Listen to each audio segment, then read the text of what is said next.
प्रसार भारती अभिलेखागार की प्रस्तुति सदाबहार सुनहरे दौर का अनमोल खजाना।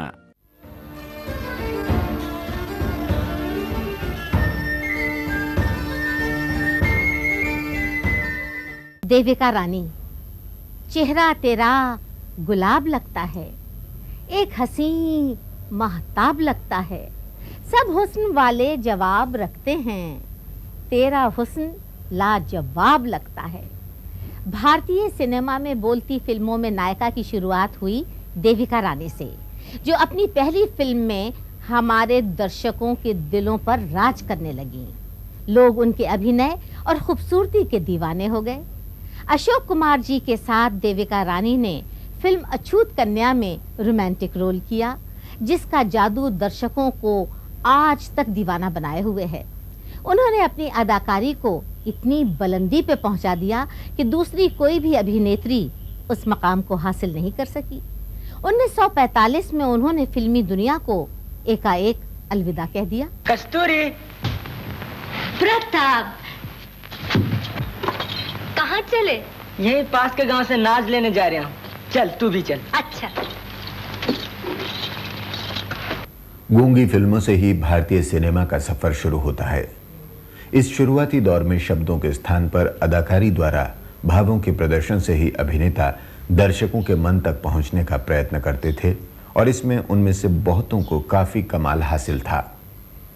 अभिनेता ही नहीं, तकनीशियन, कैमरामैन और अन्य सभी एक टीम की तरह मिलकर काम करते थे और चमत्कारी प्रभावों द्वारा देखने वालों को मंत्रमुग्ध कर देते थे।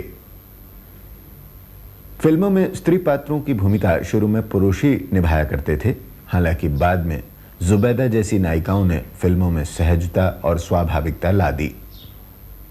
इन मूक फिल्मों में जीवन की वास्तविकता को प्रस्तुत करने के बजाय जिंदगी से बड़ी तस्वीर प्रस्तुत करने और तकनीकी ज्ञान द्वारा हैरत में डालने की कोशिश हुई।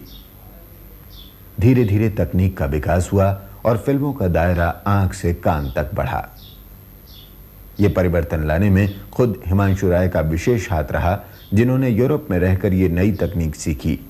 अंग्रेजी और हिंदी में एक साथ बनने वाली उनकी फिल्म कर्म भारत की पहली चलती बोलती फिल्म थी, जो भारतीय सिनेमा के सफर में मील का पत्थर साबित हुई। इस फिल्म में देविका रानी ने अभिनय किया था, हालांकि ये उनकी पहली फिल्म नहीं थी।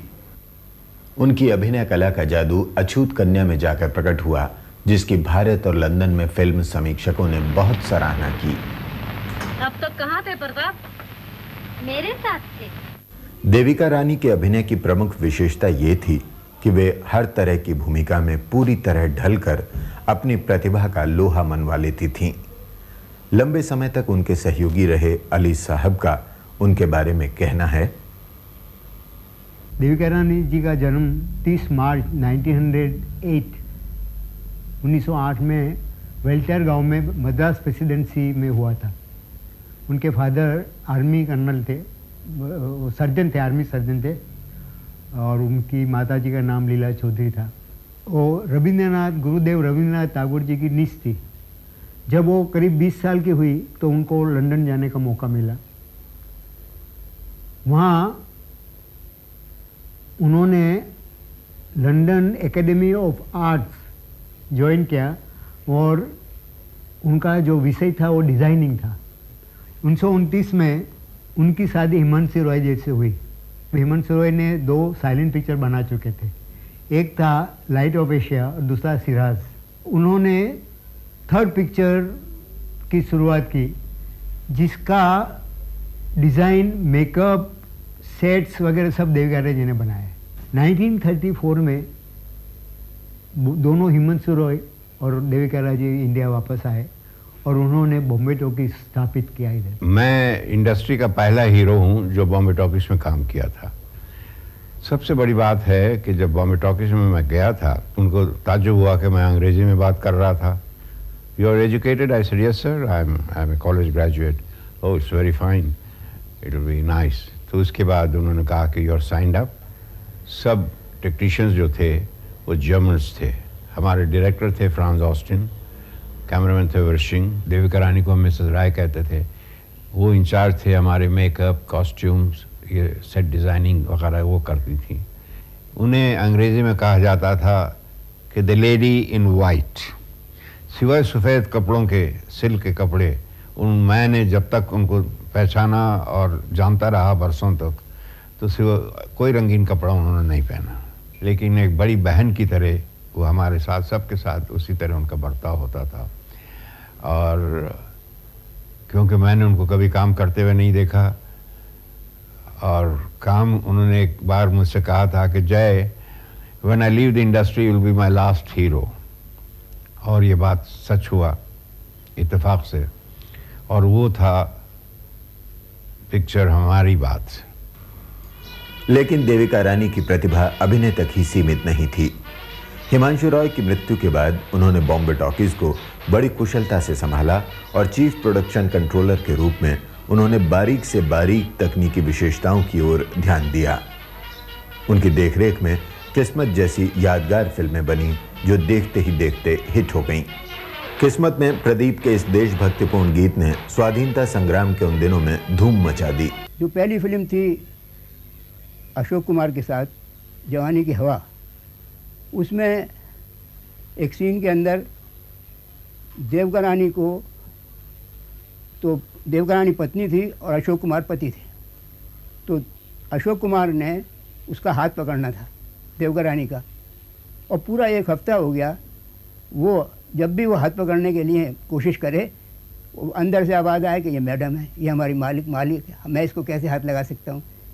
फिर देविका रानी ने उसको ब्रीफिंग किया कि भाई ये तो स्क्रीन है, तुम ये क्यों समझती हो, क्यों झिझकती हो, यहाँ पति पत्नी का रोल है, तुम मेरा हाथ पकड़ो।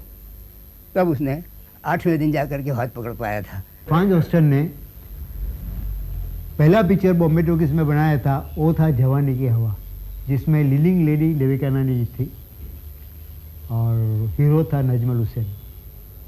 उसके बाद ममता बना, अछूत कन्या बना, जन्मभूमि बना, जीवन प्रभात बना, इज्जत बना, दुर्गा बना, सावित्री बना। देविका रानी को पॉपुलर बनाने में उनके हस्बैंड का बहुत बड़ा हाथ था। उन्होंने पूरे भारतवर्ष के अंदर, हर बड़े शहर के अंदर एक थिएटर या सिनेमा हॉल पसंद किया, और बॉम्बे टॉकीज़ की सारी फिल्में उसी सिनेमा हॉल के अंदर रिलीज़ हुई, और उस हॉल को एक पोर्ट्रेट देविका रानी का दिया जाता था, जो एंट्रेंस के ऊपर लगाया जाता था, ताकि जो ऑडियंस वहाँ आए वो देविका रानी को ज़रूर देखे। तो देविका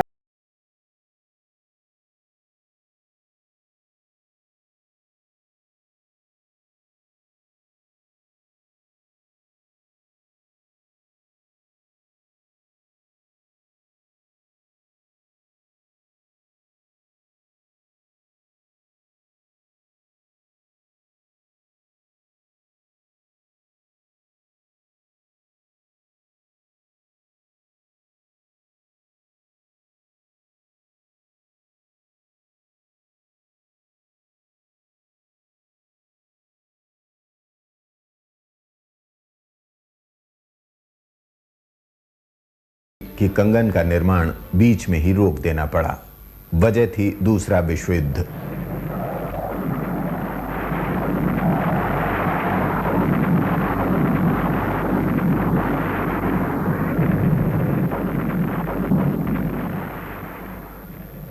युद्ध के दौरान जर्मन तकनीशियन युद्धबंदी बना लिए गए। उसके बाद भारतीय तकनीशियनों ने अपने जौहर दिखाते हुए कंगन फिल्म पूरी की। इस बारे में कैमरामैन मार्शल ब्रिगेंजा का कहना है, ड्यूरिंग द वॉर युद्ध के दौरान जब सभी जर्मन तकनीशियन पकड़ लिए गए तो हमें फिल्म का निर्माण अपने हाथ में लेने का मौका मिला। मिस्टर परिंजा, जो मिस्टर विरशिंग के प्रमुख सहायक थे, उन्हें कैमरामैन के रूप में लिया गया और मैं उनका सहायक बना। मिस्टर माथुर को भी फिर दूसरी बार मौका दिया गया। वो इंग्लैंड से आए थे। मैं भाभी फिल्म में उनका भी सहायक बना।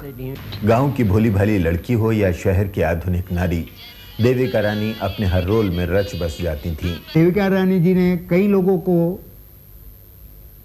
फिल्म इंडस्ट्री के अंदर मौका दिया था। आर्टिस्ट, टेक्नीशियंस, आर्टिस्ट में दिलीप कुमार और राज कपूर भी देविका रानी जी का इंट्रोडक्शन था। सदाबहार देवानंद के अलावा अपनी खूबसूरती और अदाकारी के लिए मशहूर हुई मधुबाला और किशोर कुमार जैसे कलाकार भी हिंदी सिनेमा को देविका रानी की ही देन है। बंगाल से आते थे, सब बॉम्बे टॉकीज में समा जाते थे। फनी मजूमदार आए, नितिन बोध आए, लिरिक्स में पंडित प्रदीप, डायरेक्टर में जो बंगाल से आए, ज्ञान मुखर्जी, जिनके 2 आउटस्टैंडिंग पिक्चर थे, किस्मत एंड झूला। दुख हो या त्रासदी या जीवन का कोई और मूड, देविका रानी ने चरित्र की गहराई में उतरकर अपनी कला के विविध आयामों को दर्शाया है। फिल्म के लिए तो जो उन्होंने किया, बाकी उन्हें कुछ कलाओं से बड़ा प्रेम था, जैसे नृत्य कला है या सरोज वादन है। तो ये परफॉर्मेंस कहीं होती थी तो वो ज़रूर पार्टिसिपेट करती थी। और उन्होंने भारतीय नारी के ऊपर बहुत पढ़ा और अपने जीवन के अंदर उन्होंने उस चीज़ को उतारने की कोशिश की और उसका नतीजा ये निकला कि वो हिंदुस्तान की फिल्मी दुनिया की फर्स्ट लेडी कहलाई। बहुत समय तक बॉम्बे टॉकीज और भारतीय सिनेमा का इतिहास साथ साथ चला, फिर देविका रानी ने फिल्म जगत से संन्यास ले लिया। 1945 में उन्होंने बॉम्बे टॉकीज छोड़ दिया और उन्होंने रशियन आर्टिस्ट डॉक्टर रोडी से साथ शादी किया और बेंगलोर में वो दोनों सेटअप हो गए, डॉक्टर रोडी और देविका रानी जी। 1987 में वो जब रशिया गई तो रशिया में डॉक्टर रोडी और देविका रानी जी का बहुत भव्य स्वागत हुआ।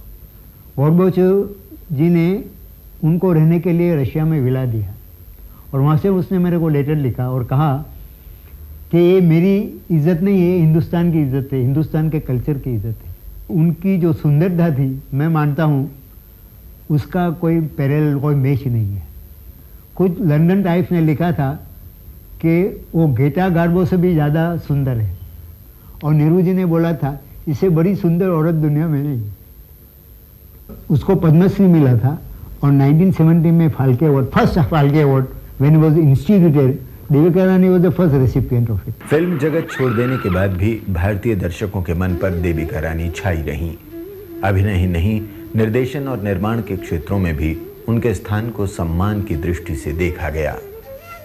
अपने समय में एक अभिनेत्री के रूप में जितनी प्रतिष्ठा राष्ट्रीय और अंतर्राष्ट्रीय स्तर पर उनको मिली, उतनी शायद ही किसी भारतीय फिल्म अभिनेत्री को मिली हो। मार्च 1994 में जब देविका रानी ने 87 वर्ष की आयु में दुनिया से विदा ली तो उनका नाम भारतीय सिनेमा के आकाश के सबसे उज्जवल सितारों में जुड़ गया।